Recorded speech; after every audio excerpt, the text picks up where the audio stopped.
পানি ব্যবহার করে কিভাবে কপারের চুলা বানাবেন যার মাধ্যমে প্রতি মাসে আপনার কয়েক গুণ গ্যাসের টাকা বেঁচে যাবে। প্রিয় দর্শক, স্ক্রিনে যে কপার পাইপটা দেখতে পাচ্ছেন, এইরকম একটা কপার পাইপ সংগ্রহ করে সেটাকে রাউন্ড শেপে গোল করে নিতে হবে।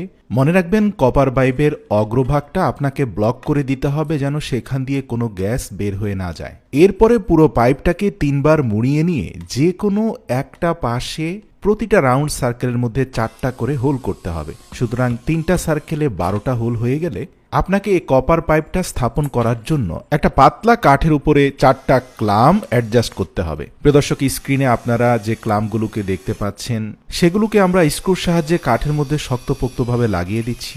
আর এই দুটো ক্লাম লাগানোর পরে অপোজিশনেও আরও 2টো ক্লাম লাগানো হয়েছে এবং এই ক্লামগুলোর মিডল পার্টে নাট সহ একটা বোল্টকে এমনভাবে লাগানো হয়েছে যার অগ্রভাগটা ভেতরের দিকে বের হয়ে আছে। মূলত এই 4টা ক্লামের 4টা স্ক্রুর মাথায় আপনাকে কপারের পাইপটা স্থাপন করতে হবে। এবার আসুন ভিডিওতে দেখানো 2টো প্লাস্টিকের বক্স নিয়ে নিন, যেগুলোকে খুব শক্তভাবে আটকে দেওয়া যায়।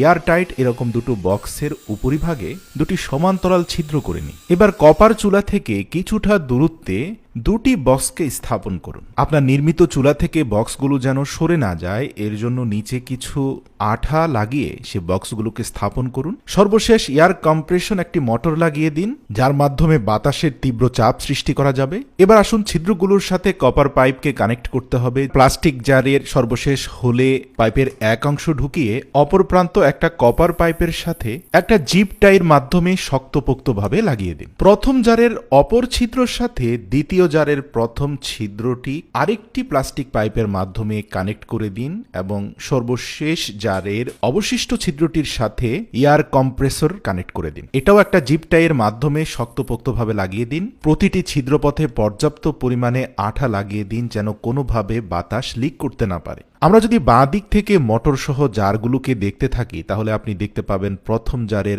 একটা পাইপ কানেক্ট রয়েছে মোটরের সাথে, দ্বিতীয় পাইপটা কানেক্ট রয়েছে প্রথম জারের সাথে, প্রথম জারের অপর পাইপটা কানেক্ট রয়েছে কপার পাইপের সাথে। এবার আসুন এই মোটরটাকে একটা ব্যাটারির সাথে কানেক্ট করাতে আমরা প্লাস মাইনাস তারগুলোকে সংযুক্ত করে দিই। পাওয়ার সোর্স হিসাবে একটা ব্যাটারি কানেক্টরও সংযুক্ত করে দেওয়া হয়েছে। এবার আসুন সর্বপ্রথম জারে আমরা 1 গ্লাস পরিমাণ বিশুদ্ধ পানি ঢালবো। তারপরে খুব মজবুতভাবে এয়ারটাইট ঢাকনাটি লাগিয়ে দিয়ে দ্বিতীয় জারের মধ্যে আমরা 1 গ্লাস পরিমাণ পেট্রোল ঢালবো। ভাবতে পারেন পেট্রোল খরচ হবে? না প্রিয় দর্শক, মূলত পানি থেকে সৃষ্ট বাতাসের মাধ্যমে এই চুলাটা জ্বলবে। তো কিভাবে চলবে দেখুন, আমরা ব্যাটারিটা কানেক্ট করা মাত্রই যখন থেকে মোটরটা ঘুরতে আরম্ভ করলো এয়ার প্রেসার ক্রিয়েট হলো পেট্রোলের মধ্যে। পেট্রোলের বক্স থেকে বের হওয়া বাতাস গিয়ে চাপ দিল পানির বক্সে। পানির জার থেকে বের হওয়া বাতাস, যার মধ্যে 90% পানি আর 10% পেট্রোলের জ্বলিত উপাদান মিলে একটা তীব্র আগুনের স্ফুলিঙ্গ বের হচ্ছে। তো সাধারণ গ্যাসের চুলার সাথে এই চুলার পার্থক্যটা কি? এই চুলায় আপনি মাত্র